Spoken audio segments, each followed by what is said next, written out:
മഹാലക്ഷ്മി സീരിയലിൻ്റെ വരാനിരിക്കുന്ന എപ്പിസോഡിൻ്റെ റിവ്യൂയിലേക്ക് എല്ലാ കൂട്ടുകാർക്കും സ്വാഗതം. അങ്ങനെ തോമസ് ഡോക്ടറുടെ ചികിത്സ കൊണ്ടും അതിലുപരി മഹാലക്ഷ്മിയുടെ പ്രാർത്ഥന കൊണ്ടും കണ്ണൻ്റെ കാലുകൾ ചലിക്കാൻ തുടങ്ങി. അതായത് കണ്ണൻ എണീറ്റ് നടക്കാൻ തുടങ്ങി. തൻ്റെ ജീവിതത്തിലെ ഏറ്റവും വലിയ ആഗ്രഹം സാധിച്ചതിൻ്റെ സന്തോഷത്തിലാണ് മഹാലക്ഷ്മി. അതുപോലെ തന്നെ ഇത്രയും പെട്ടെന്ന് എണീറ്റ് നടക്കാനാകുമെന്ന് സ്വപ്നത്തിൽ പോലും പ്രതീക്ഷിച്ചില്ല നമ്മുടെ കണ്ണൻ. തൻ്റെ ഈശ്വരവിശ്വാസവും പ്രാർത്ഥനയുമാണ് ഇത്രയും വേഗം എൻ്റെ കാലുകൾക്ക് ചലനശേഷി തിരിച്ചു കിട്ടാൻ കാരണമെന്ന് കണ്ണൻ മഹാലക്ഷ്മിയോട് പറയുമ്പോൾ മഹാലക്ഷ്മിക്ക് ഒരുപാട് സന്തോഷമാകുന്നുണ്ട്. മാത്രമല്ല കണ്ണൻ പറയുന്നുണ്ട്, തന്നെ ഭാര്യയായിട്ട് കിട്ടാൻ കഴിഞ്ഞതിൽ ഞാൻ ദൈവത്തിനോട് നന്ദി പറയുന്നുണ്ട്. അയ്യപ്പസ്വാമി തന്നെയാണ് തന്നെ എൻ്റെ അരികിലേക്ക് എത്തിച്ചേ. അത് കേട്ട് മഹാലക്ഷ്മി പറയുന്നുണ്ട്, ഞാൻ അന്നേരെ പറഞ്ഞില്ലേ കണ്ണേട്ടന് ഉറപ്പായിട്ടും എണീറ്റ് നടക്കാനാകുമെന്ന്. എൻ്റെ പ്രാർത്ഥനകൾ ദൈവം ഇതുവരെ കേൾക്കാതിരുന്നിട്ടില്ല. മാത്രമല്ല തോമസ് ഡോക്ടറെ ആ ചികിത്സ എനിക്ക് പൂർണ്ണ വിശ്വാസമായിരുന്നു. അന്നേരം കണ്ണൻ പറയുന്നുണ്ട്, ഇനി താൻ ആഗ്രഹിച്ചതുപോലെ നമുക്ക് ജീവിക്കാനാകും. തനിക്കൊരു കുഞ്ഞിനെ വേണമെന്നല്ലായിരുന്നോ ജീവിതത്തിലെ ഏറ്റവും വലിയ സ്വപ്നം? അത് ഉറപ്പായിട്ടും സാധിക്കുമെന്ന് കണ്ണൻ്റെ വാക്കാലെ കേൾക്കുമ്പോൾ മഹാലക്ഷ്മി നാണം കൊണ്ട് പുഞ്ചിരിക്കുന്നുണ്ട്. അതിനുശേഷം തോമസ് ഡോക്ടർ കണ്ണനെ വിളിച്ചു പറയുന്നുണ്ട്, താൻ ഇവിടെ ചികിത്സയ്ക്ക് വന്നുവെങ്കിലും 25% പ്രതീക്ഷ മാത്രമേ തൻ്റെ കാര്യത്തിൽ എനിക്കുള്ളായിരുന്നു. സത്യത്തിൽ ഈ ഒരു അത്ഭുതം നടന്ന സമയത്ത് എന്താണ് പറയേണ്ടതെന്ന് എനിക്ക് പോലും അറിയില്ല. ദൈവത്തിന് അത്രയും പ്രിയപ്പെട്ടവരാണ് താനും മഹാലക്ഷ്മിയും.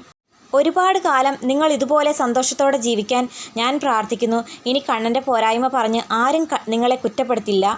മഹാലക്ഷ്മിയുടെ പ്രാർത്ഥനയും അടിയുറച്ച വിശ്വാസമാണ് മരുന്നുകൾ ഇത്രയും പെട്ടെന്ന് ഫലം പ്രാപിക്കാൻ കാരണമായെന്നാണ് ഞാൻ വിശ്വസിക്കുന്നത്. അതേസമയം മനസ്സ് നിറഞ്ഞ് വൈദ്യർ പറയുന്ന ആ വാക്കുകൾ കേട്ടിട്ട് കണ്ണനും ഭയങ്കര സന്തോഷമാകുന്നുണ്ട്. അതേസമയം തോമസ് ഡോക്ടർ തൻ്റെ ചികിത്സയ്ക്കുള്ള പൈസയൊന്നും മേടിക്കുന്നില്ല. എന്നാൽ കണ്ണൻ നടക്കാൻ തുടങ്ങി എന്ന വാർത്തയറിഞ്ഞ് പ്രതാപനും വാമദേവനും ഉണ്ണിക്കും കരുണയ്ക്കും ദുർഗാമ്മയ്ക്കുമൊക്കെ കരണത്തടി കിട്ടിയതുപോലെ ഷോക്കായി നിൽക്കുന്നുണ്ട്. അന്നേരം വാമദേവൻ പറയുന്നുണ്ട്, കണ്ണനെയും മഹാലക്ഷ്മിയും ജീവനോടെയും അല്ലാതെയും വേർപിരിക്കാൻ നമ്മൾ എന്തെല്ലാം പ്ലാൻ നോക്കിയതാണ്. ഒന്നും വിജയിച്ചില്ലെന്ന് മാത്രമല്ല, എല്ലാ അർത്ഥത്തിലും തകർന്ന് തരിപ്പണമായത് നമ്മൾ മാത്രമാണ്. അവൻ്റെ അച്ഛൻ്റെ അമ്മയുടെ അടുത്തേക്ക് പറഞ്ഞു വിടാമെന്ന് നമ്മൾ പ്രതീക്ഷിച്ചു. എന്നാൽ മഹാലക്ഷ്മി അവളുടെ ദൈവിക ചൈതന്യം തന്നെയാണ് കണ്ണൻ്റെ ജീവിതത്തിൽ ഇത്രയും വലിയ മാറ്റങ്ങൾ ഉണ്ടാകാൻ കാരണം. ഇനിയൊന്നും നമ്മളെക്കൊണ്ട് കൂട്ടിയാൽ കൂടില്ലെന്ന് വാമദേവൻ പറയുന്നു പ്രതാപനോട്. അന്നേരം ദുർഗാമ്മ പറയുന്നുണ്ട്, അധികം വൈകാതെ തന്നെ അവർക്കൊരു കുഞ്ഞ് ജനിക്കാൻ പോകുന്നു എന്നൊരു വാർത്തയും കൂടി കേൾപ്പിച്ചു കഴിഞ്ഞാൽ ഇപ്പം നമുക്ക് കിട്ടുന്ന വില പോലും അന്നേരം കാണില്ല. മാത്രമല്ല അവൻ്റെ ഈ കോടിക്കണക്കിന് വില പിടിക്കുന്ന സ്വത്തുക്കൾ മൊത്തം അവൻ്റെ കുഞ്ഞിന് മാത്രം അവകാശപ്പെട്ടതായി മാറും. എനിക്ക് ജനിക്കാൻ പോകുന്ന ആ കുഞ്ഞിനെ ലാളിച്ചും കൊഞ്ചിച്ചും അവളുടെ മുമ്പിൽ അവളെ വിഷമിപ്പിക്കാമെന്ന് ഞാൻ കരുതിയിരുന്നെന്ന് കരുണയും പറയുന്നു. ആ ഒരൊറ്റ കാര്യം മാത്രമല്ലേ അവൾക്ക് മുമ്പിൽ ജയിക്കാനായിട്ട് എൻ്റെ കയ്യിലുള്ളൂ, അല്ലാതെ എൻ്റെ ഭർത്താവായിട്ട് എനിക്കൊന്നും ഉണ്ടാക്കി തന്നിട്ടില്ലല്ലോ എന്നൊക്കെ പറഞ്ഞ് ഉണ്ണി ഒന്ന് കുത്തി പറയുന്നു. അത് കേട്ട് ഉണ്ണിക്ക് ആകെ അങ്ങ് ദേഷ്യമാവുന്നുണ്ട്. എന്നിട്ട് ചോദിക്കുന്നുണ്ട്, നീ എന്താ കരുണ ഇങ്ങനെയൊക്കെ പറയുന്നേ? നീ ഈ വീട്ടിൽ എന്ന് കയറി വന്നോ അന്നു മുതലാണ് കാര്യങ്ങൾ ഇത്രയും വഷളാവാൻ തുടങ്ങിയത്. നീ ഒന്നും രണ്ടും പറഞ്ഞ് കണ്ണേട്ടനെ ചൊടിപ്പിക്കാൻ നോക്കി. അന്നേരം അയാൾക്കും അവർക്കും വാശി കൂടി. ഒടുവിൽ കുറ്റം മുഴുവൻ എനിക്കായി എന്ന് ഉണ്ണി പറയുന്ന അതേ സമയത്ത് കരുണ ചോദിക്കുന്നു, അല്ലാതെ ഇതൊന്നും നിങ്ങളുടെ പിടിപ്പുകേടല്ലല്ലേ? അതേസമയം തന്നെ കണ്ണൻ്റെ കൈ പിടിച്ച് മഹാലക്ഷ്മി സന്തോഷത്തോടെ കമലേശ്വരം തറവാട്ടിലേക്ക് കയറി വരുന്നു. 95% കാലുകൾക്ക് ചലനശേഷി തിരിച്ചു കിട്ടി. എന്നാൽ ഒരു വാക്കറിൻ്റെ സഹായത്തോടെയാണ് കണ്ണൻ കമലേശ്വരം വീട്ടിലേക്ക് കയറി വരുന്നത്. അത് കണ്ടിട്ട് ദേഷ്യമാണോ സങ്കടമാണോ എന്തെന്നില്ലാത്തൊരു ഭാവം കാണിച്ച് എല്ലാവരും ഇങ്ങനെ നോക്കി നിൽക്കുന്ന അതേസമയം കണ്ണൻ ചോദിക്കുന്നുണ്ട്, എല്ലാവരും എന്താ ഞങ്ങളെ ഇങ്ങനെ അതിശയിച്ച് നോക്കി നിൽക്കുന്നത്? എന്നെയും മഹിയെ ഇതാദ്യമായിട്ടാണോ നിങ്ങൾ കാണുന്നത്? അതോ ഞാൻ ഒരിക്കലും എണീറ്റ് നടക്കില്ല എന്ന് കരുതിയിട്ട് അത് യാഥാർത്ഥ്യമായതിൻ്റെ നിരാശയാണോ നിങ്ങളുടെ മുഖത്തുള്ളത്? ഇനിയും കണ്ണനെ കലി പിടിപ്പിക്കുന്നത് ബുദ്ധിയല്ല എന്ന് മനസ്സിലാക്കിയ ദുർഗാമ്മ പറയുന്നുണ്ട്, അല്ല മോനെ, നീയും മഹിയും വരുന്നത് നോക്കി ഞങ്ങൾ കാത്തു നിൽക്കുമായിരുന്നു.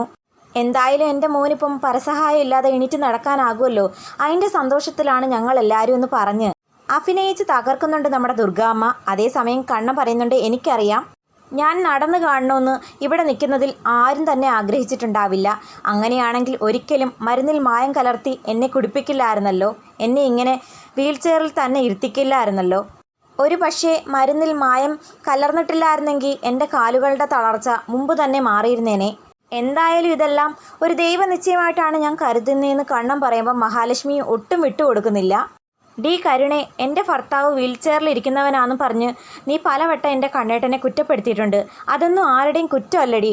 പക്ഷേ ഇന്നെൻ്റെ കണ്ണേട്ടന് നട്ടല് നിവർത്തി തന്നെ നിൽക്കാനാകും. ആ ഒരു മാറ്റത്തിൽ ഞാനും എൻ്റെ അമ്മയും മാർക്കോയും അനന്തുവേട്ടനും ലേഖയും കുറച്ച് പേര് മാത്രം സന്തോഷിക്കുന്നുണ്ട്. അല്ലാതെ ഇവിടെ നിൽക്കുന്നതിൽ ആർക്കും ഒരു സന്തോഷമില്ലെന്നുള്ള കാര്യം മറ്റാരേക്കായും എനിക്കറിയാം. എൻ്റെ കണ്ണേട്ടൻ്റെ മരണം ആഗ്രഹിക്കുന്നവരാ ഇവിടെ നിൽക്കുന്ന ഓരോരുത്തരെന്നും എനിക്കറിയാം. ഇനി എൻ്റെ കണ്ണേട്ടനെ ആർക്കും ഒന്നും ചെയ്യാനാകില്ല എന്നൊക്കെ പറഞ്ഞ് മഹാലക്ഷ്മി കണ്ണൻ്റെ കൈയും പിടിച്ച് റൂമിലേക്ക് കയറിപ്പോന്നു. അങ്ങനെ കണ്ണനും മഹാലക്ഷ്മി കണ്ണൻ്റെ കാലുകളുടെ തളർച്ച പൂർണ്ണമായും മാറ്റിയുള്ള ആ രാത്രി വിവാഹശേഷമുള്ള ആദ്യ രാത്രി പോലെ ആഘോഷമാക്കുന്നുണ്ട്. അവരുടെ സന്തോഷവും പ്രണയവും എല്ലാം അവർ പങ്കുവെക്കുന്നു. എല്ലാ അർത്ഥത്തിലും അവരൊന്നായെന്ന് തന്നെ പറയാം. ആ സമയം കരുണ ദുർഗാമ്മയോട് പറയുന്നുണ്ട്, ഇന്ന് കമലേശ്വരം തറവാട്ടിലെ വല്യേട്ടനും അവളും മതിമറന്ന് ആഘോഷിക്കുന്ന രാത്രിയാണെന്നും അധികം വൈകാതെ തന്നെ അവർക്കൊരു കുഞ്ഞ് ജനിക്കും.